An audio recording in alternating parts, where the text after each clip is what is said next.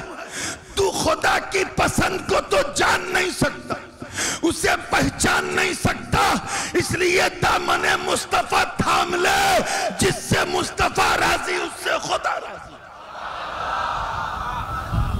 یہاں کوئی تیرا میرا نہیں، جو خدا کا وہ مصطفیٰ کا، جو مصطفیٰ کا وہ خدا کا، یہاں نہ میرا ہے نہ تیرا ہے، نہ کچھ تیرا میرا ہے۔ تبھی تو ہمارے امام نے کہا تھا، مچل کے کہا تھا کہ میں تو مالک ہی کہوں گا کہ ہو مالک کے حبیب، یعنی محبوب و محب میں نہیں میرا تیرا۔ عزیزان ملت پوری توجہ کے ساتھ، تو اللہ کی رضا سب سے مہان ہے، اور یہ رضا الہی جو ہے، ایک تو یہ ہے کہ نبی کا دامن تھامو تو اللہ کی رضا حاصل ہو جاتی ہے، یعنی نبی راضی تو، اور زور سے بولو، اللہ راضی۔ کلیئر ہے نا؟ نبی راضی تو اللہ راضی۔ اللہ کے رسول علیہ السلام فرماتے ہیں کہ احب اللہ لما یغدوکم من نعمہ، اللہ سے محبت کرو۔ توجہ ہے آپ لوگوں کی؟ توجہ ہے؟ زور سے بولو۔ بڑی خاص بات دینے جا رہا ہوں، میں جانتا ہوں موسم گرم ہے، لیکن یہ بھی جانتا ہوں کہ آج صابر کا کرم ہے، اسی لیے تو بالکل معاملہ گرما گرم ہے۔ بس جو بات اتارنے جا رہا ہوں دماغ میں، اللہ کرے ہر دل والے کے دل میں اتر جائے۔ اللہ کے رسول فرما رہے ہیں اللہ سے محبت کرو ان نعمتوں کے بدلے جو اس نے تمہیں دی، وہ بے بہا نعمتیں، تم بچپن سے 55 تک پہنچ جاؤ گے نہیں گن پاؤ گے کیا کیا اس نے ہمیں دیا، بلکہ 55 سے قبرستان کے مدفن تک پہنچ جاؤ گے، you can never ever count how much he has blessed you with the things, so many things۔ کیا کیا دیا؟ حضور فرما رہے ہیں اللہ سے محبت کرو، کیونکہ وہ تمہیں کھلاتا ہے، پلاتا ہے، جلاتا ہے، تمہیں زندگی بخشتا ہے، تمہیں ساری نعمتیں عطا کرتا ہے۔ آگے فرمایا وَأَحِبُّونِي، توجہ، وَأَحِبُّونِي لِحُبِّ اللَّهِ، اور مجھ سے محبت کرو اللہ کی محبت کی وجہ سے۔ پھر میں دہرا رہا ہوں تاکہ اب تطبیق کو کیچ کر لیں تو مزہ آ جائے۔ اللہ سے محبت کرو کیونکہ اس نے اپنی نعمتوں سے تمہیں نوازا۔ آگے فرماتے ہیں مجھ سے محبت کرو کیونکہ اللہ کی محبت کی وجہ سے۔ اس کے بعد فرماتے ہیں وَاحِبُّ اہل بیتی لحبی، اور میری اہل بیت سے محبت کرو میری محبت کی وجہ سے۔ مطلب صاف ہے کہ اگر تم اللہ سے محبت کرنا چاہتے ہو تو پھر مجھ سے محبت پہلے کرو۔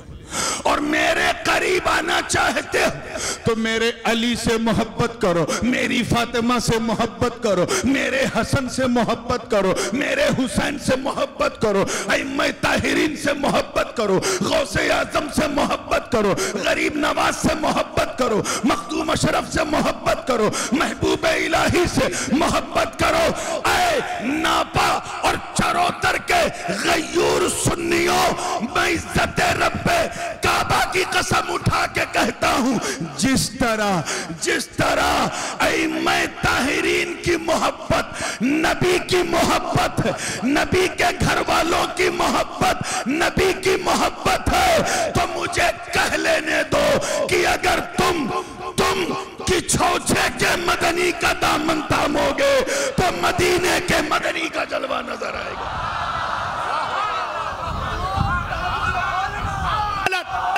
نعرہ حیدری، خان وعدہ اشرفیہ، حضور تاج العلماء، نعرہ تکبیر، نعرہ رسالت۔ ذرا بغض کی عینک کو پھینک، دنیا داری کے چشمے کو اکھاڑ پھینک اور رخسار شیخ الاسلام دیکھ، تمہیں شیخ الاسلام کے چہرے میں اسلام نظر آئے گا، تمہیں اسلام نظر آئے گا۔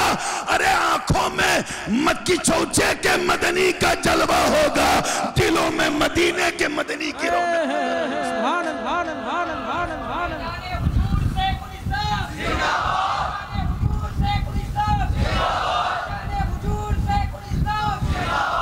بات سمجھ میں آ رہی ہے نا؟ اب آئیے ایک دوسری طرف چلتے ہیں، ورنہ پھر وہ بات رہ جائے گی۔ دوسرا راستہ اللہ کو راضی کرنے کا کیا ہے؟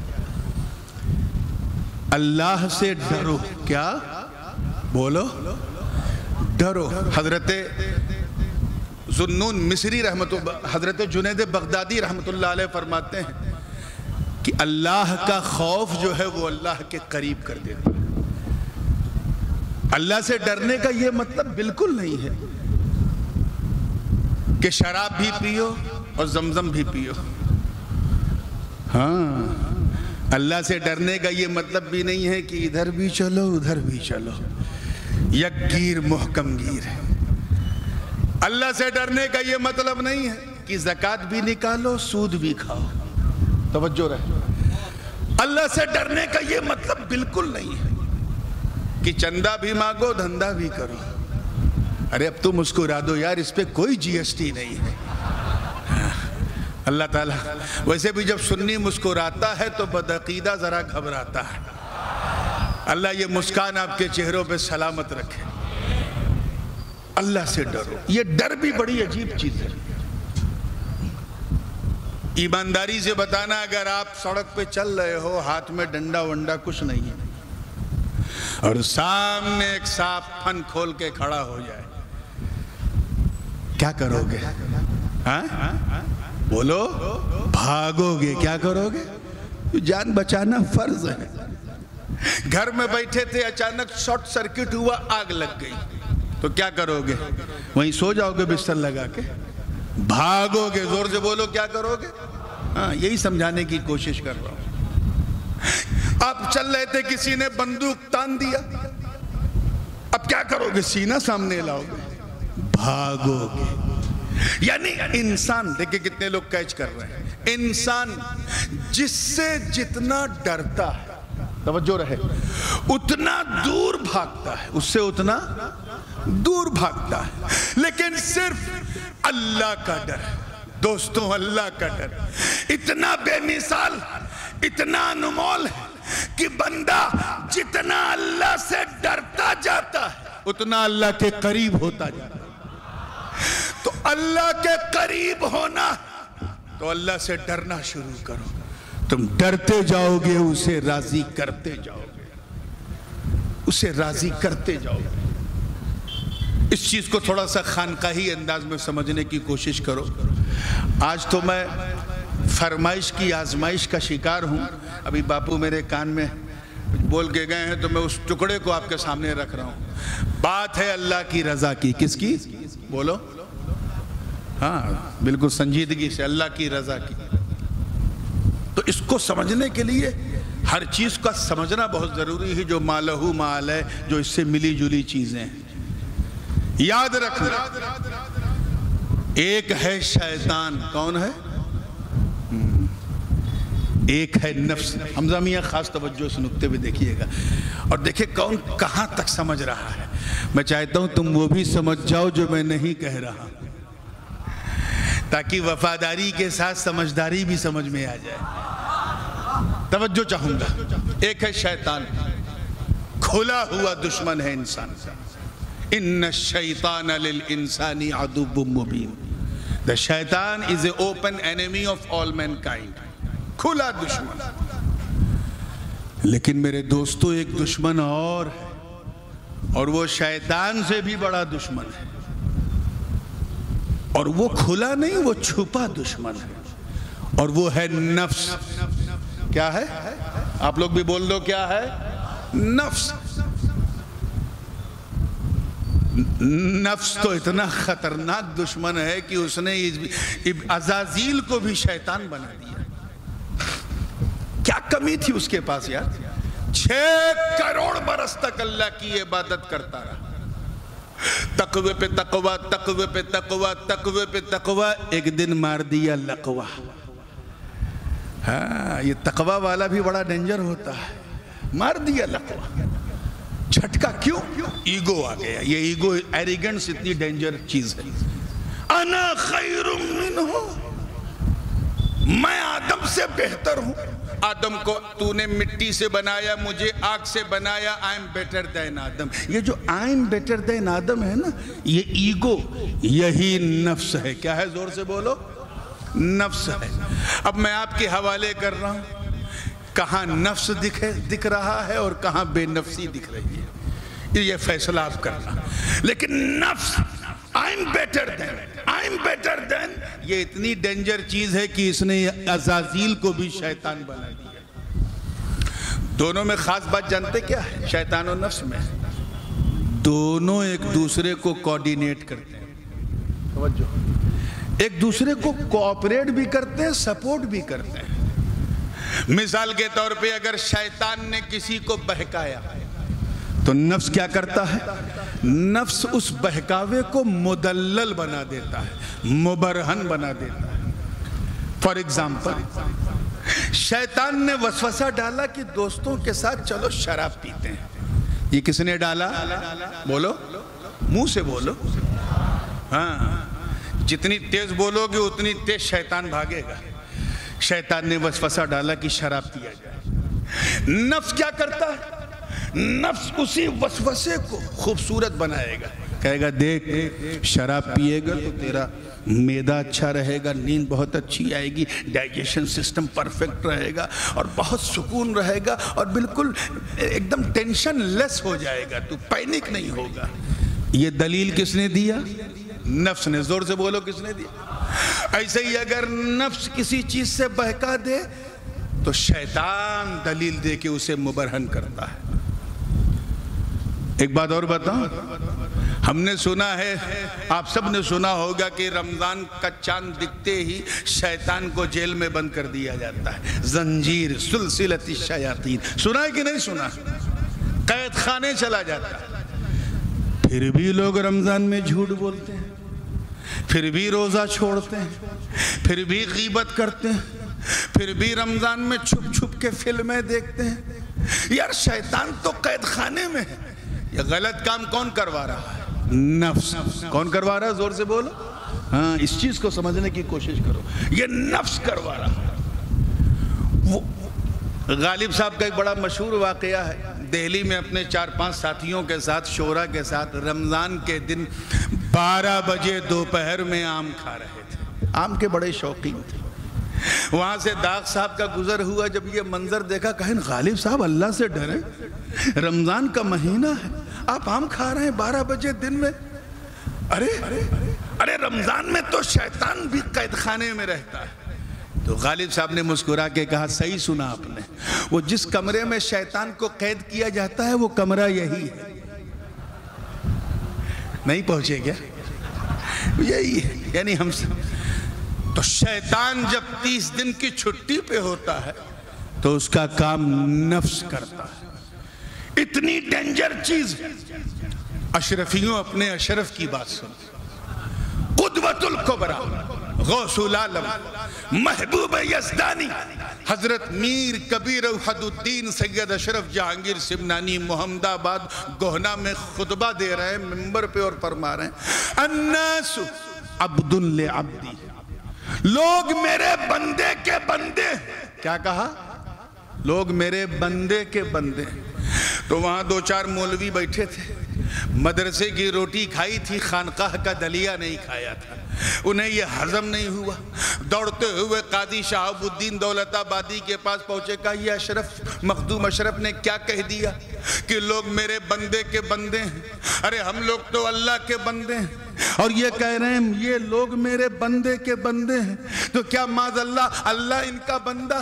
یہ تو کفر ہے۔ قاضی صاحب بھاگتے ہوئے مخدوم پاک کی بارگاہ میں حاضر ہوئے، سوال کیا، میرے اشرف نے پرجلال لہجے میں جواب دیا اور کہا بیٹا شہاب الدین میں نے کچھ غلط نہیں کہا، کچھ غلط نہیں کہا۔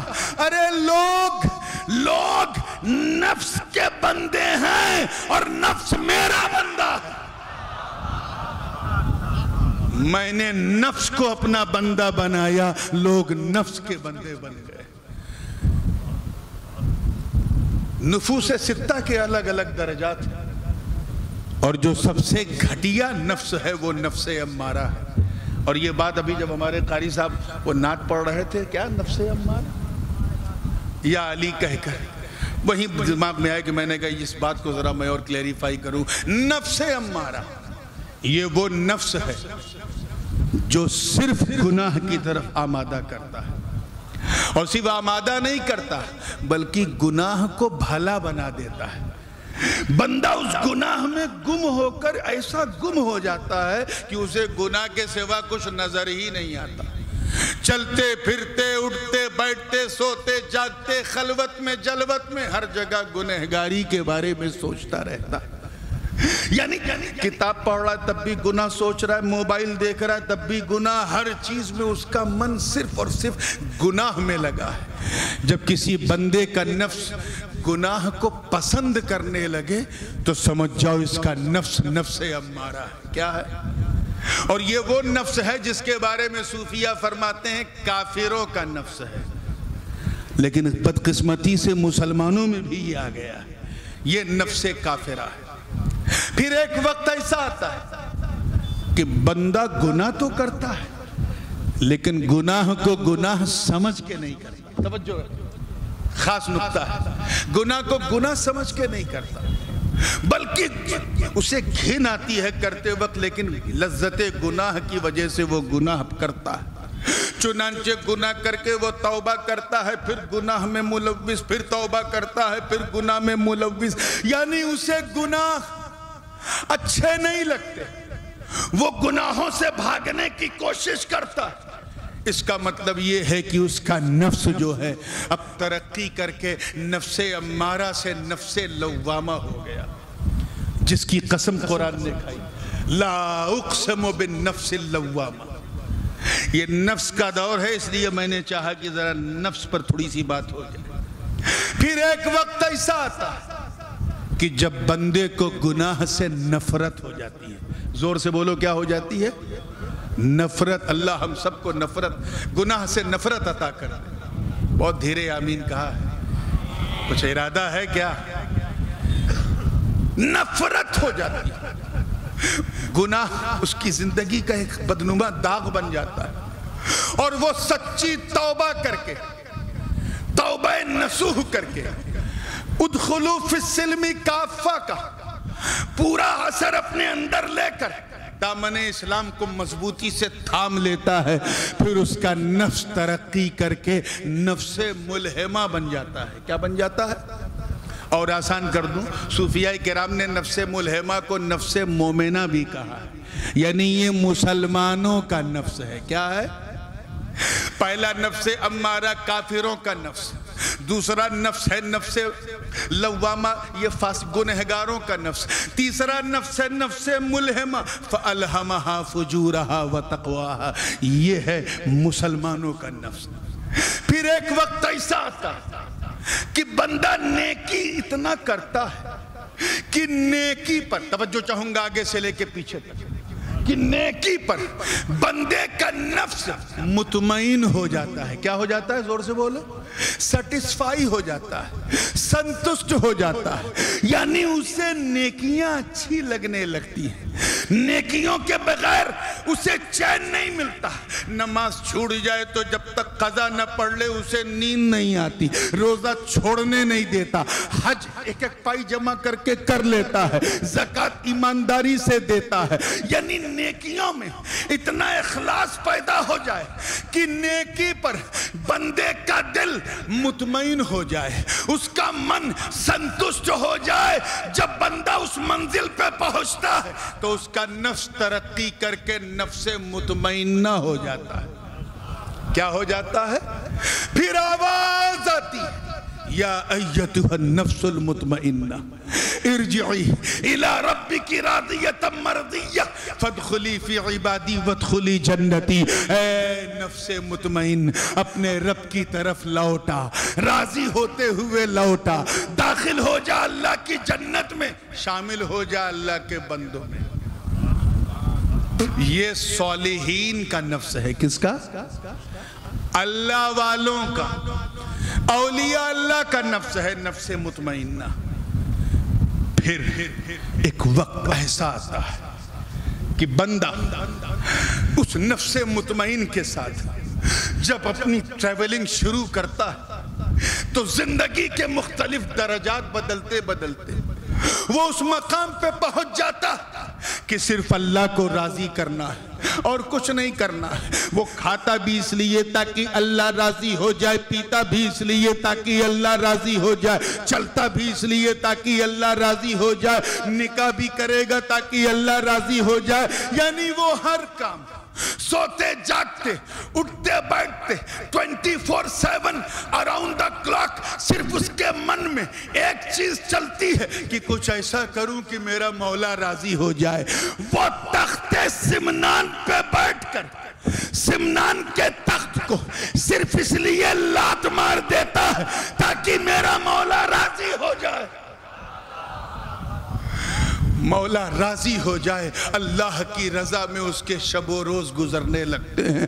پھر ایک وقت، last but not the least، ایک وقت ایسا بھی آتا کہ جب بندہ اللہ کو راضی کرتے کرتے کرتے کرتے کرتے کرتے کرتے اس مقام پہ پہنچ جاتا ہے کہ ہاتف غیبی سے آواز آتی ہے، اے میرے بندے، تو نے اپنا سارا جیون مجھے راضی کرنے میں لگا دیا. اب میں تیری منزل کو بدل رہا ہوں. اب تیرا نفس راضیہ نہیں بلکہ ایک قدم آگے بڑھ کے نفس مرضیہ ہو گیا ہے. اب راضیت مرضیہ ہو گیا ہے. اب تو مجھے راضی نہیں، میں تجھے راضی کروں گا. تو نے میری رضا کے لیے اپنوں کو چھوڑ دیا، میری رضا کے لیے گھر بھر چھوڑ دیا، میری رضا کے لیے رشتہ داروں کو چھوڑ دیا، میری رضا کے لیے گھر والوں کو چھوڑ دیا. تو نے شریعت پر کسی کی طبیعت کی ملمہ کاری نہیں ہونے دی. تو نے ہمیشہ تخت شریعت کا قلم پکڑ کر حق گوئی اور بے باکی سے کام لیا. اس لیے اے میرے بندے، اب وہ نہیں ہوگا جو میں چاہتا ہوں، اب میں وہ کروں گا جو تو چاہتا. خودی کو کر بلند اتنا کہ ہر تقدیر سے پہلے خدا بندے سے خود پوچھے، بتا تیری رضا کیا ہے. یہ ہے مقام رضا. کیا ہے؟ یہ ہے مقام رضا، جہاں بندہ جب پہنچ جاتا ہے تو اپنے لیے کرامت دکھانا چھوڑ دیتا ہے. میں اس نقطے پہ خاص توجہ چاہوں گا. اپنے لیے یعنی اپنے گھر بار کے ایشو پہ وہ کرامت نہیں دکھاتا. ہاں، جہاں دین کو ضرورت ہوتی ہے وہاں کرامت دکھاتا. یہی تو لانا چاہ رہا تھا، بڑے ہلکے میں سن رہے. اپنے جو پرسنل ڈومیسٹک ایشوز ہیں اس میں وہ کرامت نہیں دکھاتا، اسے منع کر دیا. حضرت ذوالنون مصری اسی مقام رضا کے بارے میں فرماتے ہیں کہ جب بندہ اپنی خدمات جلیلہ اور اپنے طرز حیات سے اللہ کو راضی کر کے مقام رضا پر فائز ہو کر طالب سے مطلوب اور محب سے محبوب بن جاتا ہے. محب سے محبوب یعنی لور سے بیلوڈ بن جاتا ہے تو اس مقام پہ پہنچ جاتا ہے کہ ترک الاختیار بمر القضا. پھر قضا کی کڑواہٹ کے سامنے اسے اپنے پاور کو جو ہے چھپانا پڑتا ہے. دکھا سکتا ہے کون حق پہ ہے کون حق پہ نہیں, مگر اسے کہہ دیا جاتا ہے تجھے دکھانے کا حق نہیں ہے, معاملہ در کا نہیں گھر کا ہے. توجہ چاہوں گا زندگی کے ساتھ, اللہ کرے یہ بات ہر دل والے کے حوالے ہو جائے. اسے روک دیا جاتا ہے. جیسے مرید کے گھر آگ لگی, مرید نے فون کیا حضرت میرے گھر میں آگ لگ گئی, اس وقت جو وہ بولے گا وہ کرامت ہوگی اور بولتے ہی مرید کے گھر آگ بجھ جائے گی. لیکن مقام رضا وہ مقام ہے کہ جب اس پیر کے گھر آگ لگے, پیر کے گھر جب آگ لگے تو اسے منع کر دیا جاتا ہے نہیں تجھے کرامت نہیں دکھانا, استقامت دکھانا. یہ وہ مقام ہے جہاں پاور رکھ کے بھی پاور شو نہیں کیا جاتا. کیچ کرو یار, یا مثال دینی پڑے گی. میں نہیں چاہ رہا ہندی کی چندی ہو, بالکل کلیئر ہے, ایک دم اسٹریٹ فارورڈ بات ہے. حضرت خواجہ غوث محمد گوالیار کا نام تو سنا ہوگا, سلسلے شتاریہ کے بڑے شیخ طریقت, اپنے وقت کے غوث, مقام رضا پر فائز تھے. توجہ چاہوں گا, مقام رضا پر فائز تھے. راجہ سندھیا جو ہے ان کے دربار میں آ کے زانوب ادب طے کرتا تھا. خواجہ غوث محمد گوالیار, اللہ کی طرف سے حکم ہوا کہ اے غوث محمد اب تبلیغ دین کے لیے تجھے فلاں مقام پہ جانا ہے, سنت ابراہیمی ادا کرو اور اپنے بچوں کو اپنے ساتھ لے کے جاؤ. خواجہ غوث محمد گوالیار نکل پڑے. راجہ سندھیا نے ہاتھ جوڑ کے عرض کیا, کہا مہاراج جا تو رہے ہیں, میں آپ کو روکوں گا نہیں, مگر میری اچھا یہ ہے کہ جہاں تک میری سلطنت کی سیما ہے, یعنی یہ آدھا بندیل کھنڈ چمبل ندی تک, وہاں تک میرے سپاہی آپ کو چھوڑنے جائیں گے, اس کے بعد اب اکیلے جائیے. تو لگ بھگ 400 سپاہیوں کے ہمراہ حضرت خواجہ غوث محمد گوالیار کا قافلہ نکلا. اس قافلے میں ان کی بیوی بھی تھی, بچے بھی تھے, بچوں کے بچے بھی تھے, ایک 9 سال کی نواسی بھی اس قافلے میں تھی. جہاں تک سیما چلتی رہی لوگ چلتے رہے. جب سیما سماپت ہو گئی تو راجہ کے سارے درباری سپاہی واپس آ گئے. اب اس کے بعد خواجہ غوث محمد اور ان کا پریوار سفر پہ نکل پڑا. ابھی 1-2 منزل ہی طے کی تھی. توجہ چاہوں گا, 1-2 منزل ہی طے کی تھی کہ اچانک چمبل کے ڈاکوؤں نے حملہ کر دیا. حملہ کیا تو جس کے ہاتھ میں جو آیا لوٹتا گیا لوٹتا گیا. اسی بیچ ایک ناعاقبت اندیش, ایک بدبخت شریر قسم کا ڈاکو, اس نے حضرت خواجہ غوث محمد گوالیار کی 9 سالہ نواسی جو صرف 9 سال کی تھی, اس کے کان میں جو سونے کی بالی تھی, اس بالی کو اس نے کھینچ لیا اور اس طرح کھینچا کہ کان کی لو کٹ گئی. لو کا کٹنا تھا کہ خون کا پھوارا بچی کے کان سے جاری ہو گیا, اور جاری ہوا تو بچی کا پورا کپڑا لہو لہان ہو گیا. یہ منظر دیکھا تو حضرت خواجہ غوث محمد گوالیار کو جلال آ گیا. توجہ, کیا آ گیا؟ جلال آ گیا. اب تک وہ استقامت دکھا رہے تھے, کرامت نہیں دکھا رہے تھے. جلال آیا تو آپ کا مقام رضا بھی ڈگمگانے لگا, اور سر کو اٹھایا اور مریخ کو, مریخ سمجھے, منگل گرہ کو حکم دیا, اے مریخ نیچے اتر, اور جن بدبختوں نے میری نواسی کا کان بہایا ہے خون سے, ان 500 کافروں کی گردنوں کو اڑا دے. ایک جملہ نکلا, and within a second ایک سیکنڈ کے اندر 500 کے 500 ڈاکوؤں کی گردن کٹ گئی، کرامت دکھا دی۔ اچانک پھر خیال آیا یا اللہ معاملہ تو گھر کا تھا، نواسی کا تھا، I shouldn't show my کرامت، مجھے نہیں دکھانا چاہیے تھا، یہ مجھ سے کیا ہو گیا۔ ابھی اسی کیفیت میں تھے کہ یہ اچانک ہاتف غیبی سے آواز آئی، ایک ندائے غیبی آئی، رب ذوالجلال کلام فرما رہا، اے غوث محمد یہ تو نے کیا کیا؟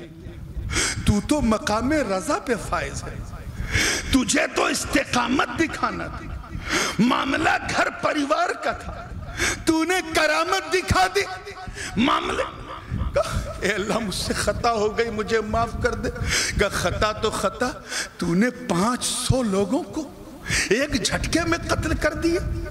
کہ اے اللہ یہ سب کے سب کفار و مشرکین تھے، آواز آئی جو بھی تھے بندے تو میرے تھے نا، آئے آئے بندے تو میرے تھے، جیسے میں سب تم کو کھلاتا ہوں ویسے انہیں بھی کھلاتا ہوں، میں رب المومنین نہیں رب العالمین ہوں، میں پورے جگ کا پالنہار ہوں، تو نے ایک غلطی کے لیے سب کی گردنیں اڑا دی۔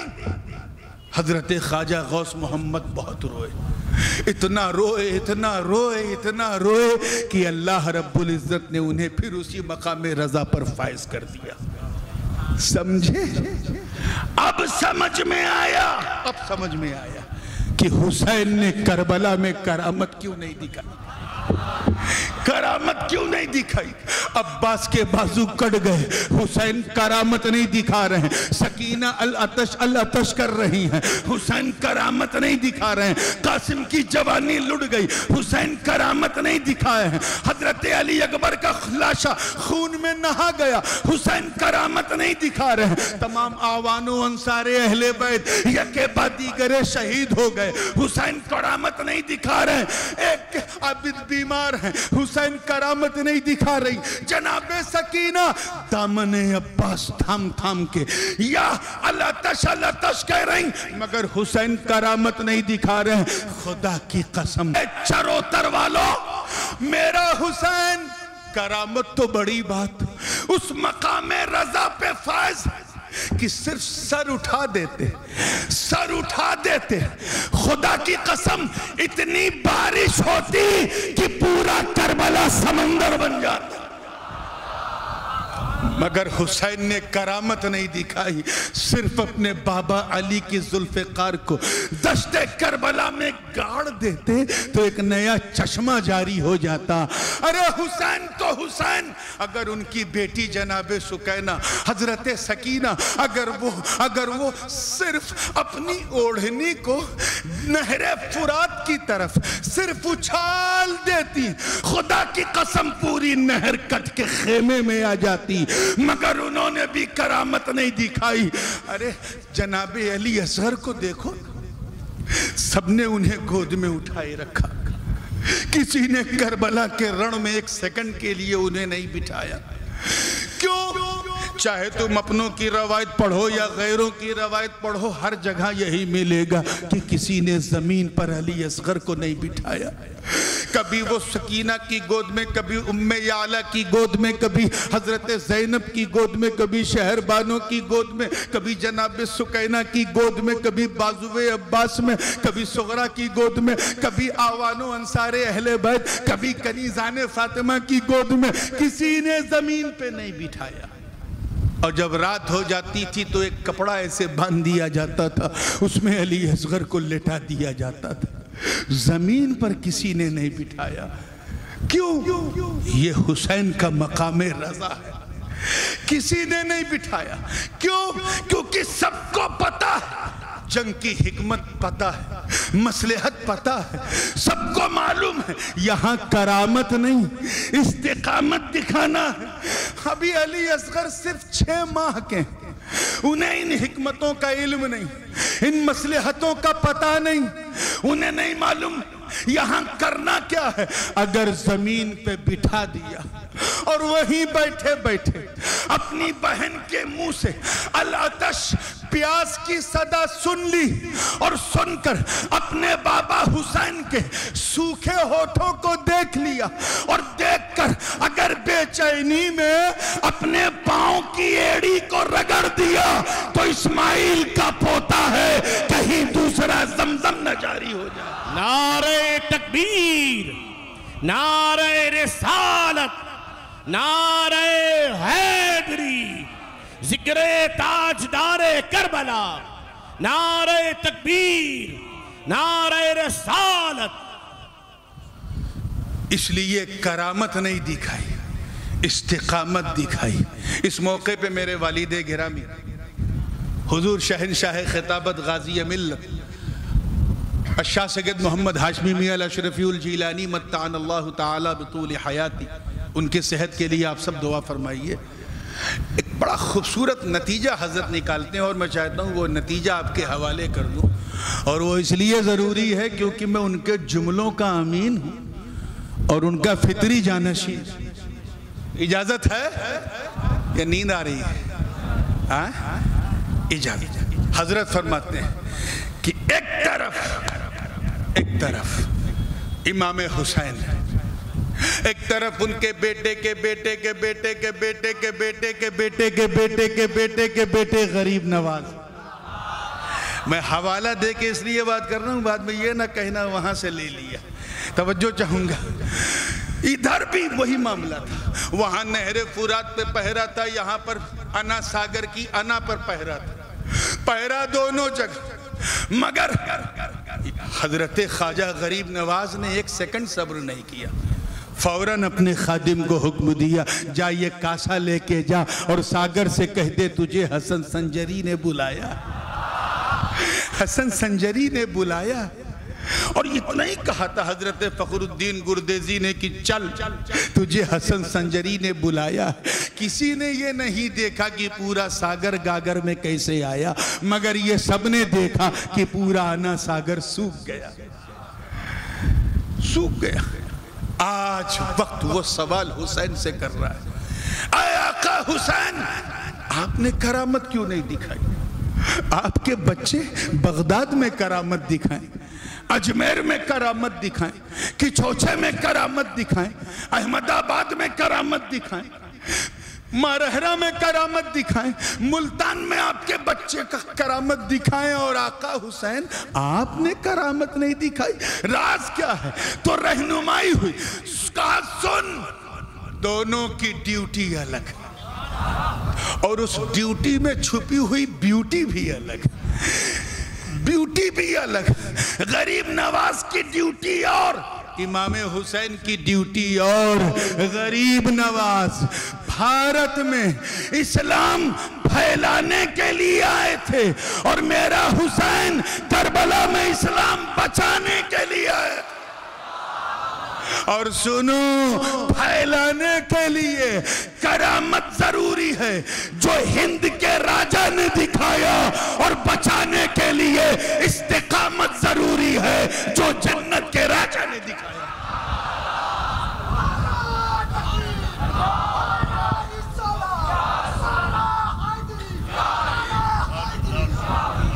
الاستقامت فوق الکرامہ، اور استقامت کرامت پہ بھاری ہے، جیسے حسین سب پر بھاری ہے۔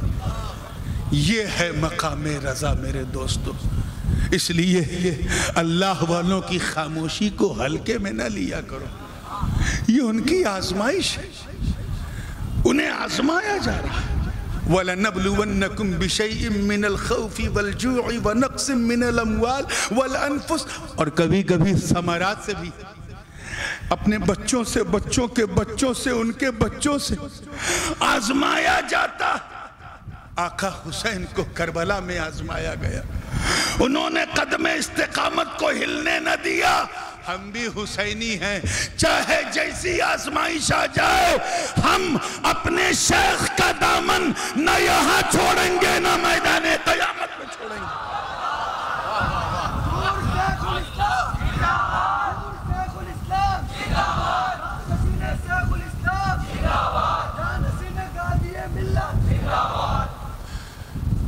تو اللہ کی رضا سب سے عظیم ہے، سب سے مہان ہے. And last but not the list, انشاءاللہ جو باتیں، حالانکہ بہت کچھ کہنا تھا لیکن جو رہ جائے گی انشاءاللہ تعالیٰ اسی 23 تاریخ کو ایک عرصے کے بعد میں شہر بورست جاؤں گا جمعہ پڑھانے کے لیے. وہ بورست جہاں بوئے یارمی رسد، جب محدث اعظم نے پہلا قدم رکھا تو پیر رسد ہو گیا، شیخ الاسلام نے رکھا تو بو رسد ہو گیا، وہ بو آ گئی. انشاءاللہ تعالیٰ وہ سلسلہ چلتا رہے گا. وہاں اس بات کو ٹو بی کنٹینیوڈ کر کے آگے بڑھاؤں گا. Last but not the least, اور وہ یہ کہ اللہ کو راضی کرنے کے لیے یہ بہت ضروری ہے، انتہائی ضروری ہے، حد سے زیادہ ضروری ہے کہ ہم اللہ کی قربت تو حاصل کریں ہی، ساتھ ساتھ اللہ والوں کی قربت حاصل کریں.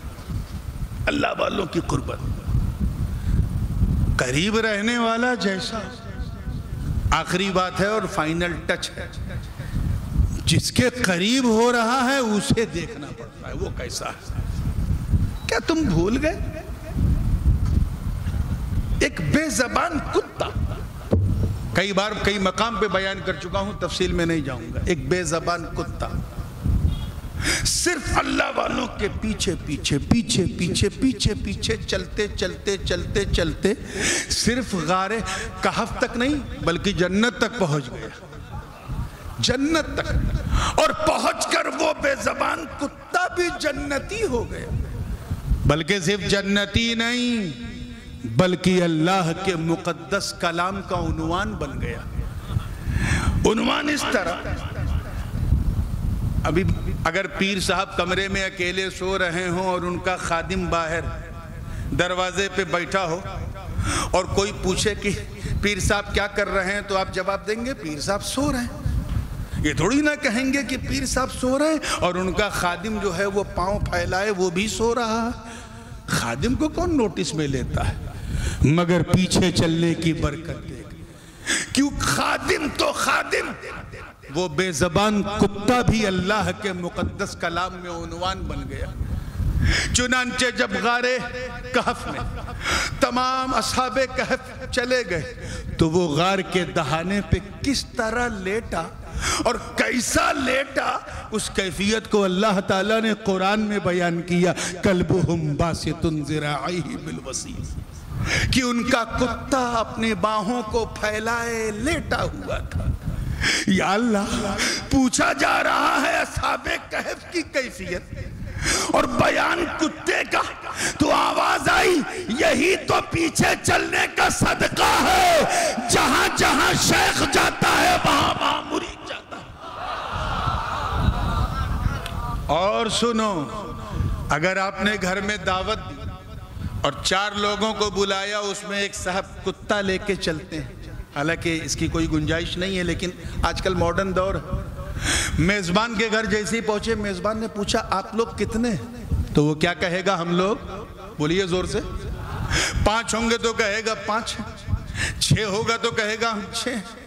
یہ تھوڑی نہ کہے گا کہ ہم 4 ہیں، 5واں ہمارا کتا، ایسا بولے گا؟ 6واں ہمارا کتا بولے گا؟ اگر بولا اور غیرت مند میزبان نکلا نا تو کہے گا حضرت آپ اپنے کتے کے ساتھ تشریف لے جا سکتے ہیں، میں نے آپ کو دعوت دی، آپ کے کتے کو نہیں. کیوں؟ کیونکہ کتے کو کوئی نوٹس میں نہیں لیتا. اور اب تو ایسا ٹرینڈ چل پڑا ہے کہ فلائٹ کے اندر بزنس کلاس کی سیٹ بھی کتے کے لیے بک کی جاتی ہے. میں نے ایک مرتبہ تو سیٹ چینج کرنی پڑی. دبئی سے جا رہا تھا موریشس، ایک محترمہ تھی، وہ ایک ہی رو میں، تو ان کو ان کی رو میں کتے کی ڈولچی نہیں رکھنے کو ملی تو اس کے لیے ایک سیٹ بک کرایا اور وہ سیٹ بالکل رائٹ بسائیڈ میں. تو میں نے بھائی ایئرپورٹ فلائٹ کے سٹاف والے کو بلایا، میں نے کہا یہ کتے کے بغل میں تو میں نہیں بیٹھنے والا، میری سیٹ چینج کر دو. تو اس نے سائیڈ میں کر دیا. لیکن ہے جہاں جہاں خود چلتے ہیں وہاں وہاں کتا چلتا ہے، لیکن کتے کو کوئی نوٹس میں نہیں لیتا، اسے کوئی کاؤنٹنگ میں نہیں لیتا.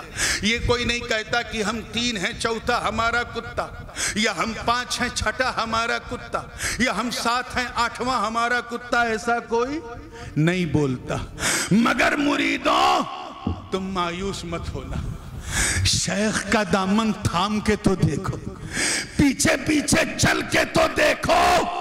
ارے وہ اصحاب کہف کا کتا جب ان اولیاء کے پیچھے چلا تو اللہ کے مقدس کا کلام کا ایسا عنوان بنا کہ جب پوچھا گیا کہ اصحاب کہف کتنے ہیں تو ان کے ساتھ کتے کو بھی شامل کیا، فرمایا سیقولون ثلاثۃ رابعہم کلبہم ویقولون خمسۃ وسادسہم کلبہم رجما بالغیب ویقولون سبعۃ وثامنہم کلبہم۔ ان قریب لوگ کہیں گے اصحاب کہف 3 ہیں، چوتھا ان کا کتا ہے، کچھ کہیں گے 5 ہے، چھٹا ان کا کتا ہے، کچھ کہیں گے 7 ہے، 8واں ان کا کتا ہے۔ یہی تو روح صابر بھی پورے صبر کے ساتھ اپنے مریدوں سے کہہ رہی ہے کہ تو روح صابر نہ دیکھ، نسبت شیخ الاسلام دیکھ۔ ارے شیخ الاسلام کے پیچھے میں چلوں گا، میرے پیچھے پیچھے تم چلنا، جہاں میرا نام ہوگا وہاں تیرا کام ہوگا۔ اور اس طرح سے چلتے چلتے اگر وہ راضی تو ان کا خدا راضی۔ اللہ تعالی ہم سب کو اس بزم پاک کے تصدق، اپنی رضا اور خوشنودی کا کی نعمت سے مالا مال فرمائے، اور اس گفتگو میں کی جانے والی ایک ایک حرف، ایک ایک بات کا ثواب حضور خلیفہ شیخ الاسلام حضرت سید صابر علی بابو کی روح کو پہنچائے۔ وآخر دعوانا ان الحمدللہ رب العالمین۔ السلام علیکم۔